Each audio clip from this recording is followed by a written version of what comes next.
Hello friends, welcome back to my channel. আমি সাবিনা ইয়াসমিন আর তোমরা দেখছো তোমাদের প্রিয় YouTube channel all Bangla education. আমাদের আজকের আলোচ্য বিষয় হলো voice change of future continuous tense. আজকের এই ভিডিওতে আমি তোমাদেরকে শেখাবো কিভাবে ফিউচার কন্টিনিউয়াস টেন্স যুক্ত অ্যাক্টিভ ভয়েসকে তোমরা প্যাসিভ ভয়েসে পরিবর্তন করবে। তো চলো আর সময় নষ্ট না করে ভিডিওটি শুরু করা যাক।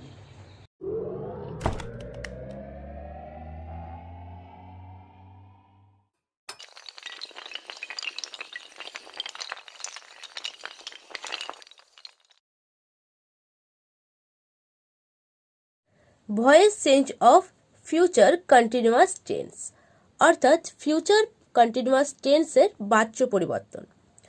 ফিউচার কন্টিনিউয়াস টেন্স যুক্ত অ্যাক্টিভ ভয়েসকে প্যাসিভ ভয়েসে রূপান্তর করার নিয়ম অর্থাৎ ফিউচার কন্টিনিউয়াস টেন্স যুক্ত অ্যাক্টিভ ভয়েসকে যদি আমরা প্যাসিভ ভয়েসে রূপান্তর করতে চাই তার নির্দিষ্ট কয়েকটা নিয়ম আছে যেগুলো আমাদেরকে মানতে হয় বা মেনে আমাদেরকে প্যাসিভ ভয়েস করতে হয়। তো সেগুলো কি কি এবার আমরা জানবো।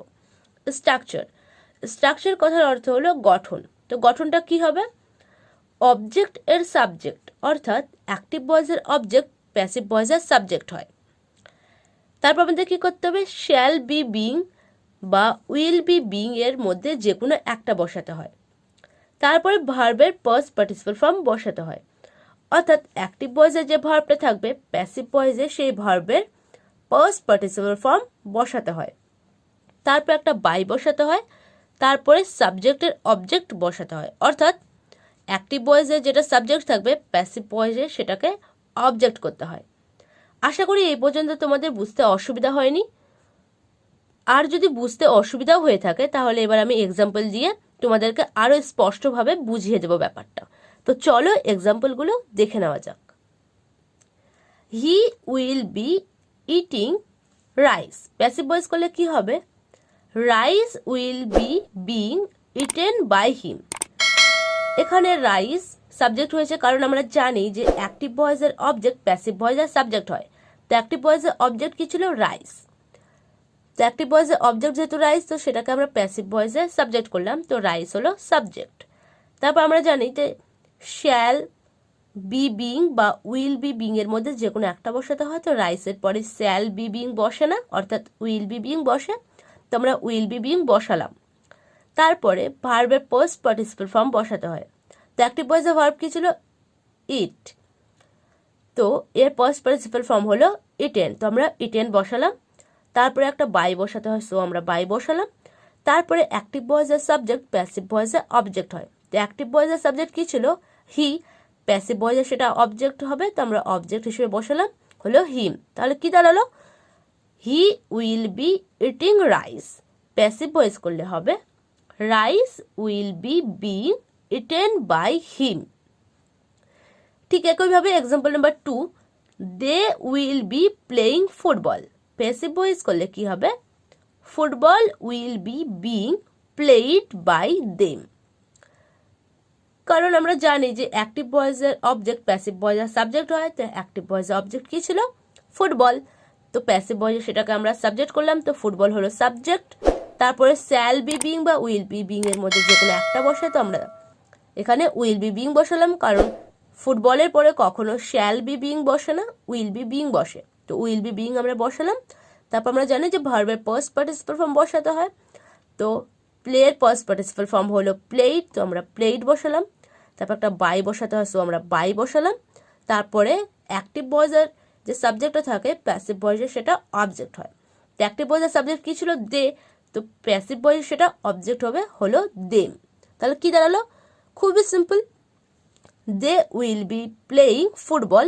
প্যাসিভ ভয়েসে কি হলো? Football will be being played by them.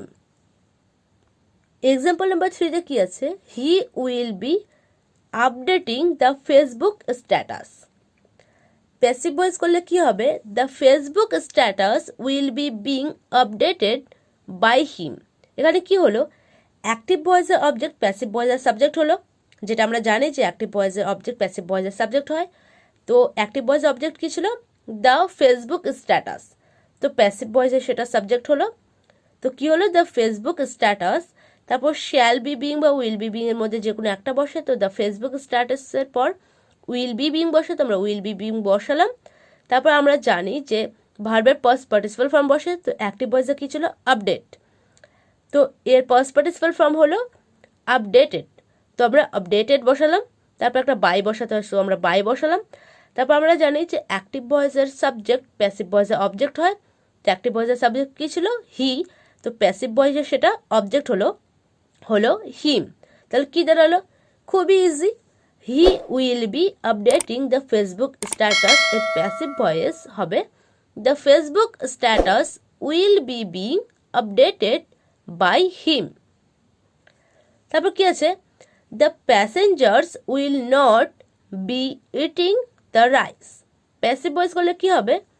The rice will not be being eaten by the passengers. আমি তোমাদেরকে আরও কিছু এক্সাম্পল দিয়ে দিচ্ছি যাতে তোমাদের কনসেপ্টটা আরও ক্লিয়ার হয়ে যায়, যাতে তোমাদের বুঝতে কোথাও কোনো রকম অসুবিধা না হয় তার জন্য। তো নেক্সট এক্সাম্পলটা দেখে নেওয়া যাক। The baby will not be playing with the cricket ball. Passive voice করলে কি হবে? The cricket ball will not be being played by the baby.